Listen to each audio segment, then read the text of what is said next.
გვაჩუქეს სიყვარული ჩვენს ქართველ მოხუცებს, მათ ხომ უკვე გვაჩუქეს თავისი სიყვარული უანგაროდ ბოლომდე. ახლა ჩვენი ჯერია, მოვიხადოთ ღვთისგან ნაბოძები ვარი, დავეხმაროთ და ვიზრუნოთ მოხუც და უსუსურ დიდ ბავშვებზე. ჩვენი მშობლების სიყვარული ხომ თავად უფალმა ღმერთმა გვიბრძანა. სიღარიბე, შეურაცხყოფა და უსუსურობა.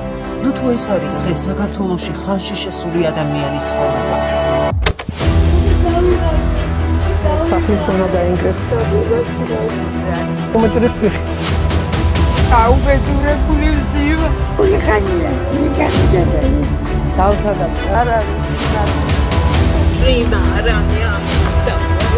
სუსისი და კანკაცი ვარ. შემოთაცამო. დაინგრა, ჩემი სახლიდან.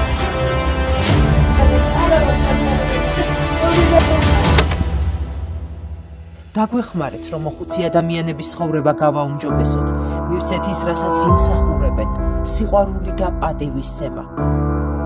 ყველა ეს ადამიანი საქართველოდანაა, ახლა ჩვენ სინდისია დამოკიდებული, როგორი ცხოვრება ექნებათ მათ.